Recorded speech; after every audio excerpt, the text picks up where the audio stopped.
All right. So why should we use double bar graphs to communicate data? Jada. To compare two things. To compare two things.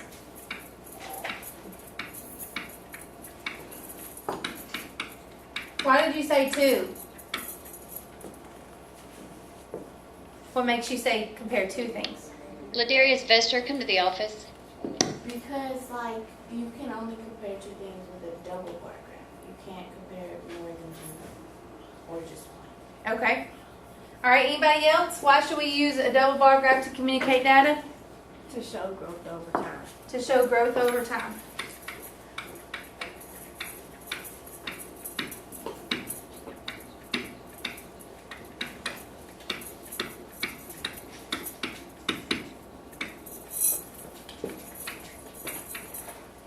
Yes, Miss Liliana.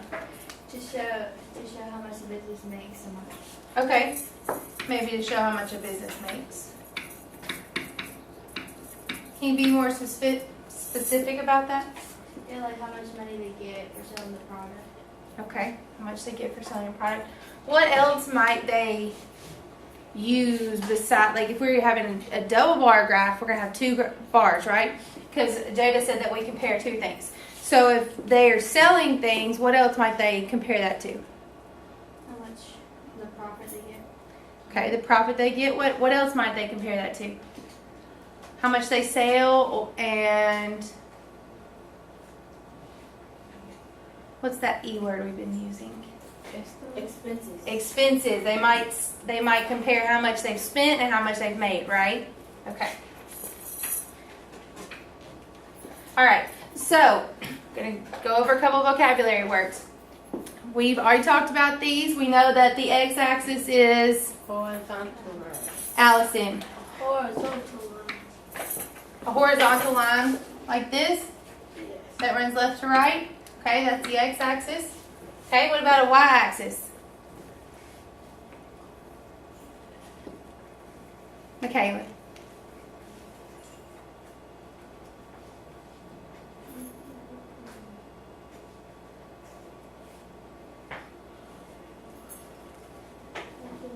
Up and down.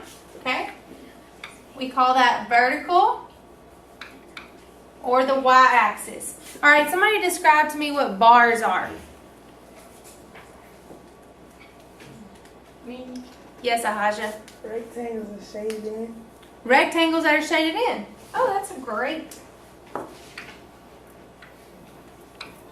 example like that. Yes. But where are the bars so that they're shaded in like this? On a graph. Okay. And the graph has a Allison? X-axis and a y-axis. That makes up the graph, right? Okay. So what's a table? We've talked about converting information or data from a table into a graph. So what's the table? Jada? The table is where you write, it's kind of like a rough draft or something. The table is the rough draft? Yeah. Okay. That's a good way to describe it. Anybody want to describe what the table looks like? Mackenzie, baby? I'm thinking of it. I'm trying to figure out how to say it. Okay. The bar graphs, they're like a gigantic rectangle, and they have like the different slots. This look like section A and section B. Okay. Okay, so we have different sections that we need to put into the table. Okay. Anybody else want to add to the table definition? Okay. Maybe the table looks something like we were working with in our project, like this, Yes. and it has data in it. Yes. Okay, and we are using monthly expenses and monthly sales to chart those in our table. Is that correct? Yes. Okay. What about a scale? Does anybody know what a scale is? All I know is a scale from 1 to 10. Okay, that's a good example of a scale. We talk about scale when it comes to the y-axis because we need to communicate the numbers. Usually, the numbers usually go on the y-axis. So a scale is what you are using for each part of the y-axis. The interval is how much they are moving each time. So you want to scale your y-axis so that you can mark those numbers that you want to have on your graph, those numbers that correlate with your data. But the interval has to remain the same in order for the graph not to be misleading. The interval has to go by 50s, by hundreds, by ones maybe, by thousands. It depends on the data in your graph, in your table. Okay, anybody have any questions about vocabulary? All right, let's review how to create a graph. So I have a piece of grid paper here. What might I do to create my graph? Allison? First, you need to draw your y-axis. Your y and x axis. So I might draw my y-axis here and my x-axis here. And we've also talked about quadrants. What quadrant do we normally use for graphs like this? Marina? Quadrant 1, which will be right here, okay? So I'm going to take my eraser and I'm going to get rid of this part of my x-axis and this part of my y-axis. Get that out of the way. Okay, so what do I put along my x-axis when it comes to graphs? Like what it's about, like the months or The what type months of animal. or what type of animals, whatever goes down here. Because we talked about what goes on the y-axis. What usually goes on the y-axis? The numbers. Okay, so in this particular graph, we're going to be making an example of the graph that you're creating for your project. Your project wants you to create a graph that shows your monthly expenses and your monthly sales for each month over a year's time. Is that correct? Okay, I'm going to create a little piece of the graph and you're going to create a whole year's graph.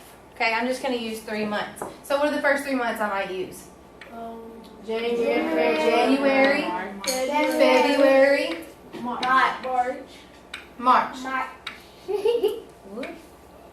Okay, now please know that since you're putting 12 months on your graph, you might not be able to write their whole name, so you might need to abbreviate, okay? So what am I going to put on my y-axis? If I'm running a snow cone stand and my monthly expenses are around $800 and my monthly sales are about $1,200, what kind of numbers am I going to put on my y-axis? 100, 200, Hundreds, 200, 300, 300. Anybody else have a suggestion? or 50s, 50s? 10. Okay, well, I'm working somewhere between $800 and $1,200. So I'm going to have to write a lot of numbers to get up here. So what else could I do? What else could I start with? 100, 100? You could start with like 200. I could start with 200 and then I could go to what? 400, 400, 600, 600, 800, 800, 12, no, 1,000, and then 12. and then 1,200. So then I would know that the spots between are going to be my what? 100. Right here would be 100. Okay, those are going to be my odd hundreds. I'm going to have 200 here, 400, 600, 800, 1,000, 1,200, or 1,200. Okay, we talked about the expenses that you have every month being what? Your monthly expenses on your table are the Stuff that are going to be used. Income. When we first started. your expenses are what you have to pay every month, right? Yeah. Okay. We talked about your graph. Your expenses for every month are going to, what numbers are they going to be? They're going to be different numbers? No. They're gonna be the same. They're going to be the same. So for January, February, and March, if my expenses are $800, my bars are going to look the same, right, Ahaja? Yes. My long rectangles that I have to color in? Right? They're all going to be at the 800 mark. All right. Do I need to use my red pen for my next set of bars? No. Yes. I need to use a different color on it. How about green? Okay. So the red represents expenses. Now what's my green going to represent according to your chart? The income. The income, the monthly sales. Okay. So let's say my first month I sold $1,000. In February I sold $1,000. And in March it was getting a little bit warmer, so I sold $1,200. Yeah. Okay. Now I'm going to color those in. Okay, is my graph complete? Yes. Yes. No. No, ma'am. No. Marina, tell us why our graph is not complete. Key the key. The color. I need a key? Yes. Okay. I need a key. A key looks like a box, right? Yes. And then I'm going to put 2 squares in here that represent, oh, computer. I don't want to get rid of viruses right now. All right. So I have to color in my square. Hey Tira, what am I going to put beside, I'm sorry, what was that response? Ma'am. Okay, what am I going to put beside my red square?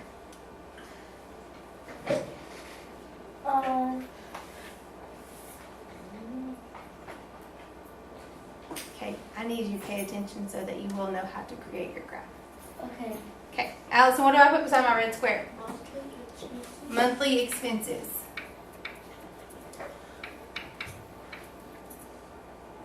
Oops, monthly expenses. Okay, and Liliana, what am I going to put beside my green square? You're gonna put, I can't remember the name of it. Okay, we have the expenses, Monthly incomes? monthly income or monthly sales. Okay, one more thing that my graph needs. All graphs need them. A title? A title, thank you. What might I title this? Monthly sales, monthly expenses and sales. Monthly expenses and sales.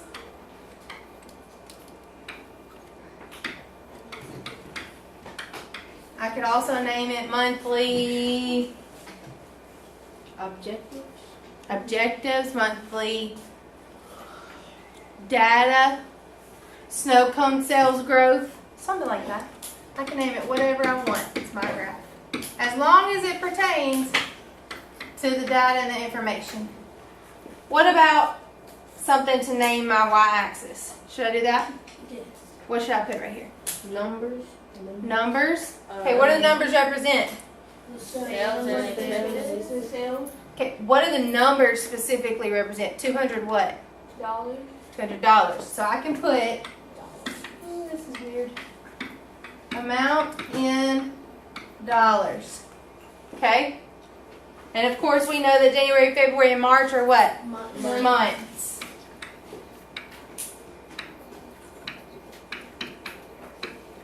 Jay, you had a question? It's not a question, but every graph starts with 0. Every graph does start with a 0, so I should put 0 right here. Okay. Okay. Can we understand that if the 0 is not there, that it's understood to start with 0 as long as the first number is not right here? Yeah. Okay. And we're increasing by 200 each time, right? So that makes our graph accurate. It doesn't make it misleading, does it? No, it doesn't. Okay, so we're going to go ahead and apply this to your chart so that you can put it in your folder for your project. So you're going to create a graph using your information. You and your partner are going to come up with your graph using your monthly expenses and your monthly sales. Do I have any questions before we start on that?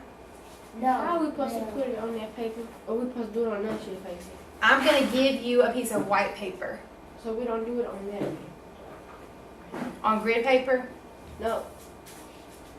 Oh, the table. You're talking about the paper with the table. Okay. The table is for you to organize your data, which you've already done. You're now going to take that data from the table and you're going to put it in a graph so that you can visually show your growth over time. Okay? Anybody else have a question? Ready to get started? Alrighty.